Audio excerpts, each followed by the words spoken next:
우리 옆에 계신 분들 축복하며 인사하겠습니다. 벅찬 믿음으로 살아갑시다. 벅찬 믿음으로 살아갑시다. 그리고 한 가지 더 인사하겠습니다. 주님 안에서 잘 되실 줄 믿습니다. 주님 안에서 잘 되실 줄 믿습니다. 주님 안에서 잘 되세요. 아마 한국교회 인사대회 나가면 우리 남부교회가 1등 하지 않을까 생각합니다. 여러분, 지난주에 서명과 또 공동의회를 통해서 위임을 결정해 주셔서 감사합니다. 모든 일이 하나님의 은혜였음을 먼저 고백하고 전심으로 기도하며 준비해 주신 우리 당회와 그리고 응원과 기도로 함께해 주신 모든 성도 여러분께 감사 인사를 전해드립니다. 사실 지난 주일 3월 16일은 저에게 좋지 않은 날짜였습니다. 원래는 제게는 그래서 더 의미가 있는 날이었습니다. 사실은 그날이 제 인생 중에 가장 힘든 날짜였습니다. 그런데 자석의 힘이 당기듯이 남부교회로 하나님의 은혜 가운데 왔고, 정확하게 같은 날짜에 하나님께서는 교우들의 전심의 응원과 기도로 위임이 결정되는 너무나 은혜로운 순간을 경험하며 가슴이 너무나 벅차 올랐습니다. 돌이켜봤습니다. 내가 무엇을 잘했길래 하나님 나 이렇게 예뻐하시는가 생각해봤습니다. 그런데 없었어요. 그런 건 없었고 제가 한 일도 없을 뿐만 아니라 한 가지 어려움 가운데 하나님이 주신 말씀이 이루어질 것을 믿은 한 가지가 있었습니다. 하나님께서는 주님과 남부교회를 위해 전심으로 임하고 더 기도하고 달려갈 수 있도록 선물을 주신 것 같았어요. 그래서 이 마음의 결단을 내렸습니다. 더 기도하며 하나님 사랑하고 교회를 잘 섬기고 우리 성도님들을 더 사랑하며 기도하기로 그렇게 마음을 먹었습니다. 잘 할 수 있도록 끝까지 기도해 주시고 우리 모두 봉수리에서 만나요. 여러분, 오늘 히브리서 11장 믿음장입니다. 믿음의 선조들이 기록되어 있는 장이고, 제가 지금 시리즈로 설교하고 있는데 오늘이 6번째 마지막 히브리서 11장 설교가 되겠습니다. 벅찬 믿음으로라는 제목인데요, 우리 모두에게 그런 은혜가 있길 바랍니다. 여러분 잘 아시는 찬송가 예수로 나의 구주 삼고, 페니 크로스비가 작곡한 찬송입니다. 그녀는 수천 편의 찬송을 지었다고 해요. 우리가 부르는 이 찬송가에 그녀가 작곡한 곡만 20곡 이상이 들어있습니다. 그 중에 대표적인 것이 방금 말씀드렸던 288장 예수로 나의 구주 삼고, 384장 나의 갈 길 다가도록, 40장 찬송으로 보답할 수 없는, 그 외에도 많은 찬송이 수록되어 있어요. 사실 페니 크로스비는 어린 시절에 병원에서 의사의 실수로 앞을 보지 못하게 되었습니다. 자기가 실명한 일에 관해서 훗날 이렇게 고백하거든요. 하나님의 섭리 안에 모든 것이 있다. 그래서 내가 앞을 보지 못하는 것도 하나님의 섭리 안에 있는 것이다. 나는 오히려 더 쓰임 받았습니다. 나는 더 감사할 수 있었습니다. 그래서 오히려 쓰임 받고 더 감사하며 하나님을 찬송하는 시를 지을 수가 있었던 것입니다 라고 고백합니다. 세상은 이해할 수 없죠. 세상이 이해할 수 없는 벅찬 믿음과 오히려 더 감사가 이 페니 크로스비에게 있었습니다. 예수로 나의 구주 삼고 3절 가사인데요, 주 안의 기쁨 누림으로 마음의 풍랑이 잔잔하니 세상과 나는 간 곳 없고 구속한 주만 보이도다. 이것이 나의 간증이요 이것이 나의 찬송일세. 나 사는 동안 끊임없이 구주를 찬송하리로다. 아멘이죠. 빛을 잃었는데 모든 것이 하나님의 섭리이고 믿음이다 라고 믿음으로 고백하고 반응하면서 귀한 찬송을 작곡하여 세상의 많은 이가 하나님을 찬양하게 한다는 것은 보이지 않는 일의 증거가 된 바로 그 열매와 같은 삶이라고 할 수 있습니다. 그렇게 그녀는 진정한 빛을 마주하게 되었죠. 세상이 감당할 수 없는 사람은 세상의 조건에 부합하는 사람이 아닙니다. 하나님의 기준에 부합하는 사람입니다. 현재가 아닙니다. 더 나은 미래를 소망하는 사람입니다. 궁극적인 믿음을 사는 사람, 하나님의 약속을 붙드는 존재, 오늘 주신 말씀을 통하여 벅찬 믿음이 우리에게도 생기고 그 믿음으로 우리 삶의 승리자로 나아갈 수 있기를 간절히 바랍니다. 말씀을 제가 여기까지 진행을 했는데 제 눈에 보이는 한 분을 제 인사를 못 시켜드렸어요.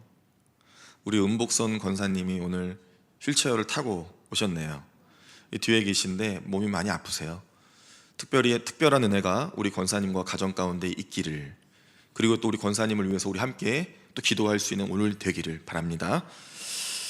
먼저 우리는 주님은 우리의 약함을 사용하신다는 것을 말씀을 드리겠습니다. 성경의 역사 안에서 가장 어두운 시대를 꼽으라고 한다면 사사시대라고 저는 말씀드리고 싶어요. 이 사사시대는요, 자기 소견에 옳은 대로 살기 때문에 하나님이 필요 없습니다. 실제로 사사의 역사 속에는 하나님을 찬양하는 일이 거의 없어요. 그러다 보니까 하나님께서 사사, 재판관, 왕 대리자를 보내셔서 이스라엘 민족을 죄악 가운데 구원하시는 일로 사용하셨습니다. 오늘 거론되고 있는 이 32절 이하의 믿음의 사람들 다 사사시대의 사사와 사사 이후 시대의 사람들입니다. 그러니 오늘 말씀이 사실 굉장히 강력한 어조로 구성되어 있는데 그것은 그만큼 믿음을 지키기 힘들었던 시대의 사람들이기 때문입니다. 그러나 하나님은 그러한 사사시대 속에서도 사사들을 이 땅에 보내셔서 죄악을 용서하시고 구원해 주시기 위하여 하나님의 일을 행하셨어요. 그런데 여러분, 이 사사들이요, 굉장한 일을 했습니다. 기드온과 같은 분들은 우리가 잘 알고 있으니까요. 그러나 하나하나 따지고 들어가 보면 매우 불안정한 신앙의 모습을 갖고 있었어요. 사사기를 잘 읽어보면 이렇게 믿음이 없고 연약하고 죄도 많은 사람들이 어떻게 한 민족을 구원하는 대표로 보내심을 받았을까, 그런 생각이 듭니다. 여러 큰 실수도 있었고요. 특히 기드온과 기드온의 가정은 사사로 있으면서도 우상을 만들었습니다. 여러분, 그러면 사사만 그럴까요? 히브리서 11장 우리가 6주 동안 연속해서 믿음장을 보고 있는데요, 택하신 믿음의 사람들을 잘 보세요. 매우 연약합니다. 우리와 다를 바가 없어 보여요. 그들이 믿음으로 대단한 일을 한 것처럼 보이지만 실상 아닙니다. 하나님께서 그 연약함을 사용하셨고 그 부족함을 이용하셔서 믿음으로 고백할 수 있도록 도우셨어요. 만약에 내 힘으로 했거나 내가 기도해서 했다라는 생각이 들어오면 하나님께 찬양하고 감사하는 일이 적어지겠죠. 사라질 겁니다. 한번 짧게 추려봐 드릴까요? 노아는 술에 취하여 죄를 범합니다. 거짓말했던 부자가 아브라함과 이삭이었어요. 각자의 아내였던 사라와 리브가에 관해서 세상에 거짓말을 했습니다. 그리고 아버지 이삭을 속였던 자가 야곱입니다. 모세는 살인을 했어요. 기생 라합 있습니다. 간음한 다윗이 있어요. 오늘 거론되어 있는 많은 사사들도 완벽한 인물은 한 명도 없습니다. 그러나 이 믿음의 위대한 계보에 오른 것은 그렇기 때문에 그들의 어떤 믿음, 그들의 어떤 행위, 그런 것이 아닙니다. 그러면 어떻게 이렇게 죄 많고 참으로 연약한 자들이 믿음의 전당 같은 히브리서 11장에 올라올 수 있었을까요? 한 가지 공통점이 있습니다. 그들은 연약했지만 하나님의 하신 약속, 하나님께서 하시겠다라고 한 그 일을 믿었습니다.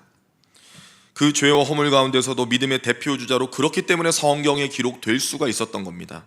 로마서 8장 26절, 이와 같이 성령도 우리의 연약함을 도우시나니 우리는 마땅히 기도할 바를 알지 못하나 오직 성령이 말할 수 없는 탄식으로 우리를 위하여 친히 간구하시느니라. 아멘.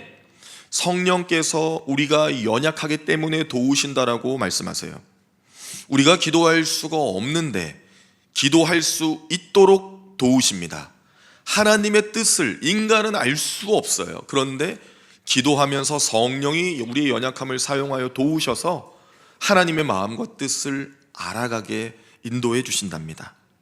그러니 이것은 전적인 하나님의 은혜이죠. 우리의 약함을 사용하시는 것은 더 하나님만 사랑하라고, 우리의 약함을 사용하시는 것은 더 전심으로 기도하라고 하나님이 인도해 주시는 거예요. 신뢰하고 기도하면 성령께서 하나님 아버지의 뜻을 알 수 있도록 끊임없이 인도하십니다. 믿음의 전당에 오른 이 사사의 사람들은 다 그 공통점을 가지고 있었어요. 연약하고 죄도 지었지만, 불안정하지만, 그럼에도 하나님이 하시겠다라고 한 그 일은, 그것만큼은 믿었다는 겁니다. 끝까지. 로마서 3장 27절에서 28절입니다. 그런즉 자랑할 데가 어디 있느냐? 있을 수가 없느니라. 무슨 법으로냐? 행위로냐? 아니라 오직 믿음의 법으로니라. 그러므로 사람이 의롭다 하심을 얻은 것은 율법의 행위에 있지 않고 믿음으로 되는 줄 우리가 인정하노라. 아멘. 연약한 나를 사용했기에 자랑할 수가 없습니다. 연약한 나를 사용하셨기에 오직 믿음으로만 이 일이 됐다고 고백합니다. 이 놀라운 일들을 경험했기에 약할 때 강함 되시는 하나님을 찬양할 수가 있습니다. 혹 여러분 가운데 아프거나 고난 가운데 있거나 해결할 수 없는 문제나 여러 일들 가운데 고통받고 계십니까? 바로 그 시간이 하나님이 일하시는 적기입니다. 하나님이 기다리신 그때 전심으로 주님 앞에 엎드리고 기도하며 성령이 나와 함께 탄식하며 기도하시기를 간구하고 인도해 주시기를 바라며 나아간다면 우리도 죄악 가운데 연약한 존재지만 오늘 믿음의 전당에 기록된 분들과 같이 하나님의 놀라운 역사에 기록되는 인물들 다 될 것입니다. 예수로 나의 구주 삼고를 작곡한 페니 크로스비처럼 오히려 더 감사한 벅찬 믿음으로, 오히려 더 감격적인 십자가의 은혜를 고백하는 찬양으로 그렇게 은혜의 길을 걸어가는 사순절, 그리고 여러분의 삶이 되기를 간절히 바랍니다. 여러분, 그리고 두 번째죠. 부활을 바라보는 믿음이 중요합니다. 그런데 오늘 왜 이렇게 집중해서 잘 들으시는 거예요? 원래도 잘 들으시지만 한번 웃고 가야겠는데요. 2025년 2월 9일 무슨 날인지 아시죠? 모르시죠? 제가 새벽 날개 치며라는 제목으로 설교한 날입니다. 기대했네. 혹시 또 누구 한 명이라도 맞추실까 봐 깜짝 기대하고 있었어요. 사실 그날이 중요한 것이 아니고요, 그 전날 밤이 중요한, 저에게는 밤 10시 30분이었습니다 설교를 다 작성한 후에 조금 더 잘 하고 싶어서 마무리 작업을 이렇게 하고 있었는데요, 컴퓨터가 한 번도 그런 적이 없었는데 멈췄어요. 그런데 안 좋은 일이 생길 때는 왜 그런 걸까요? 저장을 안 해놨습니다. 아무것도 움직이지 않아서 뇌에 정지가 왔어요. 큰일이다. 그리고 이제 급하게 컴퓨터를 잘 다루는 이건영 전도사님한테 전화해서 밤 10시 30분에 뛰어오라고 했습니다. 막 허겁지겁 달려오는데 이걸로 안 될 것 같은 거예요. 그래서 김정훈 목사님한테도 전화했습니다. 같이 달려오라고. 두 분이 달려왔어요. 셋이 모니터를 이렇게 보고 있었는데 결론을 내렸습니다. 답이 어떻게 하셔요? 이렇게 답이 없다. 그럼 내가 어떡하냐? 나 이거 안 되면 큰일 난다. 이거 주일 설교인데 저장도 안 됐다. 이거 만약에 이거 어떻게 해? 그랬더니 믿음 좋은 김정은 목사님, 어차피 우린 망했어요. 목사님, 우리 이거 끕시다. 끄면 어떡하냐? 껐다가 켰을 때 혹시 아냐고. 그때 제가 컴퓨터 화면에 한 20개 가까운 그 한글 파일을 올려놓고 있었는데요, 다 저장이 안 됐었고, 목사님 혹시 모르잖아요 이러는 거예요. 지금 너 설교 아니라고. 목사님 설교 아니라고 그러는 겁니까? 좋습니다. 결정을 하고 껐어요. 두근했습니다. 그리고 켰어요. 안 뜨는 거예요. 이게 한글이 떠야 되는데. 근데 시간이 조금 지나고 딱 한 개의 파일이 떴어요. 그게 그 다음날 설교였던 새벽 날개 치매였습니다. 뭐 중요한 내용은 아니었지만 저희가 얼마나 기뻤던지 셋이 끌어안고, 실제로 이렇게 끌어안고 막 뛰면서 와 하면서, 저는 그렇다 치는데 왜 자기들은 그랬을지. 그래서 너무 기뻐서 서로 막 껴안고 막 해냈다고 막. 그랬던 기억이 납니다. 2002년 월드컵 때 우리나라가 4강에 올랐을 때 축구 딱 그 모습이었어요. 아무튼 여러분 한번 웃으시라고 전해드렸고요. 이렇게 재미있게 말할 수 있는 죽었다가 살아난 경험이 있을 수 있겠죠. 그러나 오늘 성경이 말하고 있는 이 믿음, 죽음 가운데에서도 부활을 바라보는 믿음은 이런 차원이 아니라 여호수아가 믿음으로 가나안의 왕들을 제압한, 기드온이 믿음으로 왕들을 제압한, 어떤 나라들을 제압한 이야기가 오늘 나오는 것이거든요. 이게 무엇이냐면 하나님께서 하나님의 백성에게 약속한 기업을 회방하는 나라들을 제압한 이야기가 오늘 이야기입니다. 그러니까 이것은 단순한 전쟁이 아니라 하나님의 하실 일들을 위한 싸움이었어요. 요한일서 5장 4절에 세상을 이기는 승리는 이것이니 우리의 믿음이라고 나와 있습니다. 세상 가운데 하나님의 사람들이 세상과 이겨 싸워서 이기는 것은 오직 믿음으로만 가능한 일이에요. 로마서 4장 17절 18절입니다.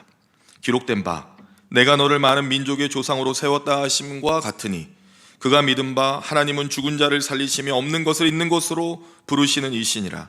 아브라함이 바랄 수 없는 중에 바라고 믿었으니 이는 내 후손이 이 같으리라 하신 말씀대로 많은 민족의 조상이 되게 하려 하심이라. 아멘. 죽은 자를 살리시며 없는 것을 있는 것으로 바꾸시는 하나님, 아들 이삭이 죽은 것과 같이 모리아산에서 칼을 뽑아 번제로 드리는 상황일지라도 하나님이 이 이삭을 통하여서 열국의 아비가 되게 해주시겠다라는 약속을 지키실 것을 믿음으로 끝까지 그 약속의 말씀을 믿고 나아갔잖아요. 그것이 바랄 수 없는 중에 바라본 부활을 믿는 사람들의 믿음입니다. 내 인생은 죽더라도, 내 이 문제는 내가 그 앞에 꼬꾸라지더라도 하나님이 나를 세우시고 하나님이 나를 부활시켜 구원하실 것이다. 그 믿음이 있는 거죠. 35절에 보면 더 좋은 부활을 얻기 위하여 고문을 받는데 참아요. 제가 지금 끔찍한 이야기들 다 생략하고 있는 겁니다. 고통을 받고 공포가 있어요. 그럼에도 불구하고 진리를 수호합니다. 신앙을 버리지 않아요. 자기 십자가를 지는 제자의 삶이 이런 겁니다. 누가복음 9장 23절. 또 무리에게 이르시되 아무든지 나를 따라오려거든 자기를 부인하고 날마다 제 십자가를 지고 나를 따를 것이니라. 자기 십자가를 지고 따르는데 날마다 따라오래요. 주님이 원하시는 건 부활의 믿음과 신앙으로 살되 날마다 그렇게 사는 거예요. 오늘 아침에 눈을 뜨고 일어나 하나님이 나를 구원하심에 감격하고 또 십자가의 그리스도가 보혈을 공로를 통하여서 내가 오늘 죽어도 하나님 나라에 갈 수 있는 이 믿음과 부활의 믿음을 견지할 수 있도록 주님은 날마다 그렇게 살라고 하셨습니다. 그런데 오늘 39절 이하로 보면 이렇게 대단한 믿음의 구약의 사람들을 소개하고 나서 더 대단한 사람들이 있다고 말합니다. 하나님께서 약속하신 더 좋은 것, 예비하신 것을 얻을 사람들이 있대요. 그리스도의 죽음과 부활을 알고 믿고 그 부활 신앙으로 살아가는 사람들을 말합니다. 구약의 믿음의 사람들은 예수 그리스도를 보지 못했어요. 그리고 예수 그리스도를 보지 않고 믿는 은혜도 누리지 못했습니다. 구원은 받았지만, 그래서 오늘 하나님께서 우리에게 주시는 말씀을 통하여 오늘을 살아가는 우리가 부활 신앙으로 살아가는 것이 훨씬 존귀한 은혜 가운데 있다는 것을 여러분께서 기억하시기를 바랍니다. 지금이 아니라, 현재가 아니라 부활을 믿고 그 영광으로 오늘을 살고 내일을 살 수 있는 우리 모두가 되기를 간절히 소망합니다. 여러분, 그리고 세 번째, 매일 믿음의 거울 앞에 서세요. 매일 믿음의 거울 앞에 서야 합니다. 38절까지는 구체적인 공포적인 아주 어려운 시련이 나열되어 있어요. 여러분, 믿음으로 사는 사람들은 이렇게 고생해야 될까요? 믿음으로 사는 사람들은 이렇게 고통받아야 될까요? 믿음으로 산다는 것이 이렇게 힘든 일을 경험해야 되는 걸까요? 이유가 있습니다. 믿음으로 사는 사람은 그 믿음 때문에 고난을 받는 것이 당연하다고 성경에 나와 있어요. 왜냐하면 그 일들을 통해서 진정한 믿음이 발견되기 때문입니다. 여러분, 어려움 가운데 있을 때 누군가 진정으로 곁에서 울어주고 아파해 줄 때 얼마나 그 진정성이 느껴집니까? 마태복음 13장 21절에 주님은 이렇게 말씀하세요. 그 속에 뿌리가 없어 잠시 견디다가 말씀으로 말미암아 환난이나 박해가 일어날 때에는 곧 넘어지는 자요 라고 합니다. 믿음의 뿌리가 생기는 것이 중요해요. 왜냐하면 더 큰 일들 앞에 믿음으로 반응해야 되는데 반응하지도 못하고 사라지고 넘어질 우리의 연약함 때문에 그렇습니다. 고통의 일들은 하나님께 온전히 엎드릴 수 있어요. 그 시간을 통해 하나님이 우리의 믿음의 뿌리를 견고하게 세워주십니다. 그렇기 때문에 날마다 우리에겐 거울이 필요해요. 내 믿음의 정도를 확인할 수 있는 거울이요. 나는 정말 믿음으로 오늘을 살고 있는가? 나는 정말 예수의 십자가 보혈의 공로로 감격하고 있는가? 오늘 성령이 내 안에서 나와 함께 기도하시는가? 야고보서 1장 12절입니다. 시험을 참는 자가 복이 있나니 이는 시련을 견디어낸 자가 주께서 자기를 사랑하는 자들에게 약속하신 생명의 면류관을 얻을 것이기 때문이라. 여러분, 거울을 보시면 어떤 자기의 모습을 그리십니까? 저는 가끔 상상합니다. 거울을 보면서 지금 내 얼굴이 이렇게 있지만 이 머리에 마치 왕처럼 면류관을 씌워주셔서 그렇게 승리자로 오늘의 걸음을 걸어가는 저의 모습을요. 그런데 오늘 본문은 상당히 아까 말씀드렸지만 충격적이죠. 대단한 믿음의 사람들인데 믿음으로 증거는 받았는데 약속을 받지 못했다는 거예요. 열매는 있는데 진짜 좋은 열매는 따로 두었다는 겁니다. 본문의 약속은 프라미스가 아니에요. 한 약속이 아닙니다. 더예요. 더 프라미스예요. 특정한 약속입니다. 이것은 하나님께서 계획하시고 진행하시는 특정한 약속, 바로 예수님이 이 땅에 오시는 일을 말합니다. 예수님을 보지 않고도 믿는 자, 사도행전 13장 23절, 하나님이 약속하신 대로 이 사람의 후손에서 이스라엘을 위하여 구주를 세우셨으니 곧 예수라. 예수가 나의 구주임을 믿고 고백하는 사람, 바로 그리스도를 통하여 구원받음을 확신하는 사람, 바로 우리입니다. 히브리서 기자는 신약 시대에 글을 남겼죠. 구약의 인물들과 비교하면서 신약의 사람들은 예수 그리스도를 보았다는 거예요. 보았고 십자가를 안다는 겁니다. 그리고 이 엄청난 특권을 누리게 되는데 그보다 더한 사람들이 있다는 거예요. 바로 우리입니다. 이 메시지는 지금 우리 손에 도착했어요. 우리는 예수 그리스도를 보지 못했습니다. 보지 못했어요. 그러나 예수님이 우리의 구원자이심을 의심하지 않습니다. 믿죠. 그분이 나를 위하여 십자가에 달려 죽으심으로 죄 용서하시고 부활하셔서 그 이름을 믿음으로 영생을 주심을 우리는 믿습니다. 이것이 얼마나 큰 은혜인지를 오늘 성경이 이야기하는 거예요. 그들은 약속을 받지 못했다. 우리는 그 약속을 받았다. 그러니 우리가 믿음으로 살면 우리가 그 믿음의 선조들을 통하여 믿음을 본받지만 이 약속을 받지 못했던 믿음의 그 선조들도 우리를 통하여 그리스도로 인한 구원이 완성이 된다는 거예요. 우리가 잘 믿으면 그것이 완성이 됩니다. 온전히 이루어져요. 용인에 한국 선교 100주년 순교자 기념관이 있습니다. 우리 어르신들 저랑 시간 내서 한번 다음에 놀러 가시죠. 용인의 한국 선교 100주년 순교자 기념관, 거기 기념관 3층에 올라가면 한국에서 순교한 외국인 이 선교사와 우리 신앙의 선조들의 그 순교자들의 사진들이 걸려 있어요. 아주 숙연해지는 길입니다. 그런데 순교자 사진 이 마지막 순교자들의 사진이 쫙 있어요. 이렇게 순교자들의 사진이 쫙 있는데 마지막에 사진 틀이 하나 있습니다. 거긴 사진이 없어요. 거기는 거울이 있습니다. 그런데 그 거울을 이렇게 보고 있으면 제 얼굴이 보일 거 아니에요. 그런데 거기 밑에 글귀가 하나 붙어 있어요. 나도 순교자가 될 수 있다 라는 글귀입니다. 괜히 봤나? 그냥 갈걸. 그런데 여러분, 그 앞에 머물 때 이상한 떨림과 두려움과 감사가 있어요. 나도 순교자로 살 수 있다.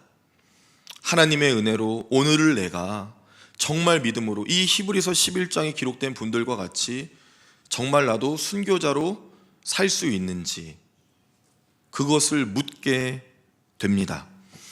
여러분, 날마다 믿음이라고 하는 거울 앞에 서세요. 오늘 히브리서 11장 우리가 읽은 성경이 아니라 우리가 함께 써내려가는 이 시대의 히브리서 11장이 펼쳐져 있다면 그곳에 과연 우리 남부교회가 기록될 수 있을까? 그곳에 우리가 기록될 수 있을까? 믿음이라는 거울 앞에 서서 나도 정말 하나님의 순교자들과 같이 믿음이 기록되는 은혜로 살 수 있을까? 세상이 감당하지 못할 그 얼굴이 내 얼굴일 수 있을까? 벅찬 믿음으로 세상의 기준에 부합되지 않더라도 정말 하나님 기준에 부합되는 은혜로 살 수 있을까? 날마다 그 믿음의 거울 앞에 서서 우리를 확인하고 십자가의 보혈의 공로가 오늘 내게 있고 내 머리에는 세상의 면류관이 아닌 주님이 예비하신 생명의 면류관이 써 있음을 믿고 기도하며 하나님의 뜻을 따라 순종하며 그렇게 사순절의 걸음을 아름답고 복되게 걸으실 수 있기를 간절히 바랍니다. 기도하겠습니다. 하나님 아버지, 감사합니다. 우리는 죄인입니다. 우리는 믿음이 없습니다. 연약합니다. 그럼에도 불구하고 오늘 주신 말씀을 붙잡습니다. 하나님 은혜로 임하여 주옵소서.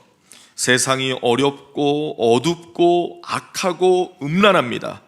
그 속에 살면서 주님을 놓치고 기도하지 못하며 참된 예배자로 살아갈 수 없는 수많은 시간들이 있습니다.